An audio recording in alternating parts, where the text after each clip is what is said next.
How do you work in the studio?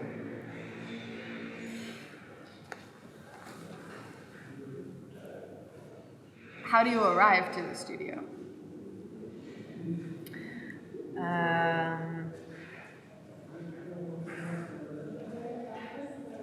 What are the conditions that you must have when you work in the studio?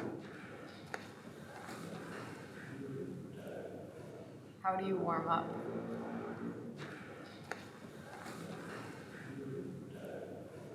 When you make sound during an improvisation, how do you handle that?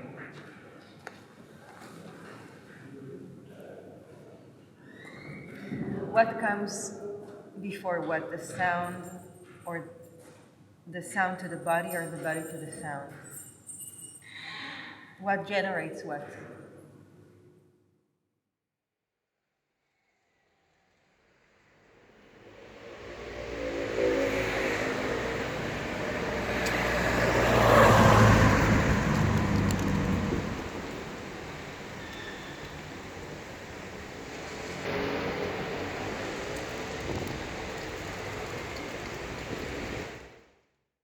Yeah, how do you integrate this idea, this notion of choreography within this kind of installation? In the group pieces, like Apparitions at the Reef, the initial point of encounter is where everything swirls away from and becomes a dance. And so we practice all of these open scores together and then enact those in a performance, and then the choreography gets written. I don't know. I don't think I write the choreography. I think it gets written, which means that it adapts every site, every space.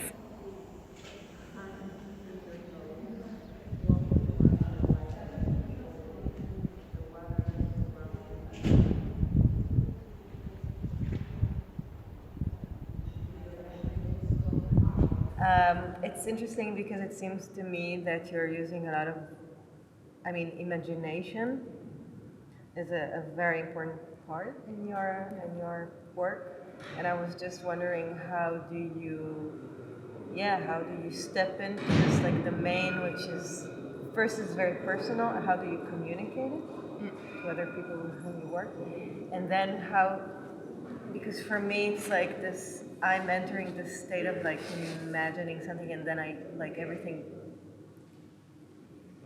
I don't know, like imagination has so much. Yeah. So how do you engage with this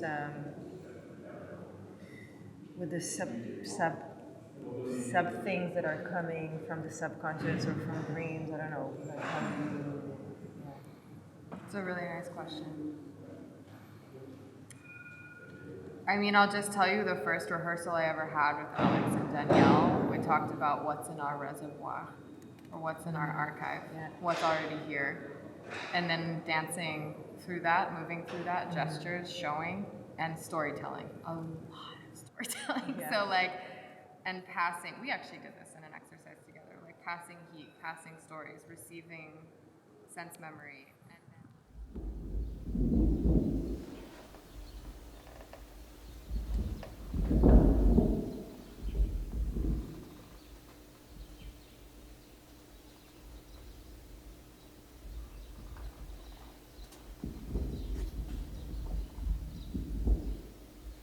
I can see wind moving the branches of trees. There's some still naked, others have started to bloom. There's two very bright yellow bushes and a pink tree.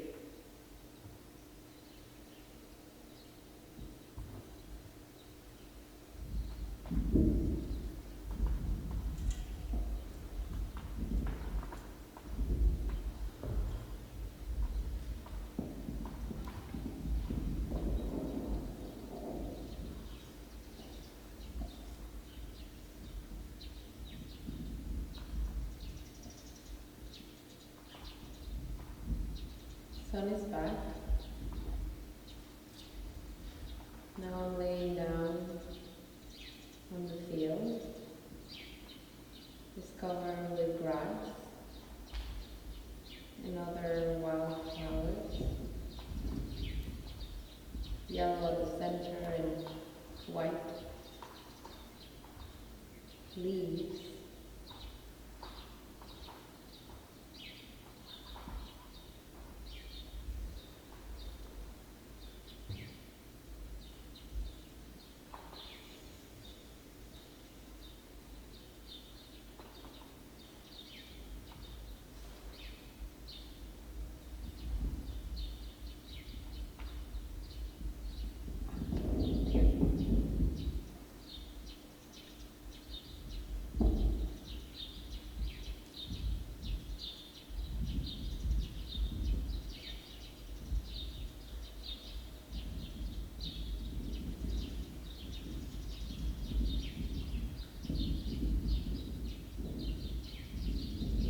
feel my body plunging to the earth, all but one hand that is holding the phone.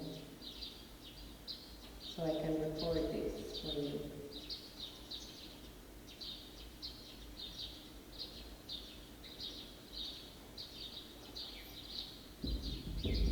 There's a friend who dreams of becoming moss, on her body becoming earth or landscape,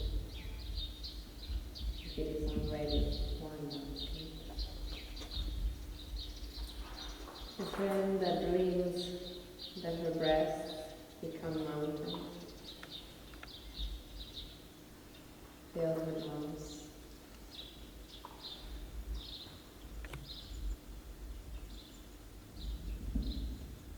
I'm having this same dream now. But I have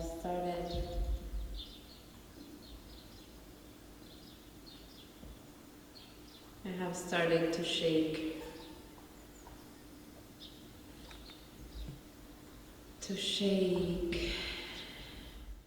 From Passing heat, passing stories, receiving sense memory, and then like also doing stuff outside of the studio. We engage with, like, the terrains actually are not imaginary. So then we bring that imaginary with us, and some concrete synapses form there. Yeah. Yeah, I mean, I think there are a lot of things to say. I don't know, I was very intrigued by this word geopoetic, and I think there's also like imaginative realm that is being opened up, and also like to connect. I mean, it's true that it's very concrete action, but at the same time to be able to imagine something. I don't know, this like huge thread that goes inside the belly of the earth and then comes back to the audience feed. It's like, it's another way of, like, it's another report, it's another,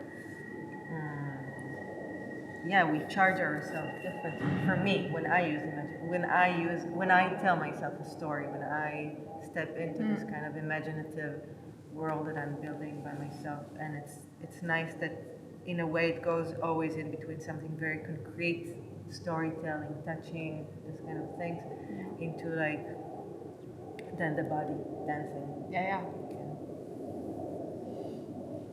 Thank you very much for this great interview. Thank you, Laura. Thank you, friends, for being with us. Thank you, Geoffrey, for filming us. See you next time. See you next time.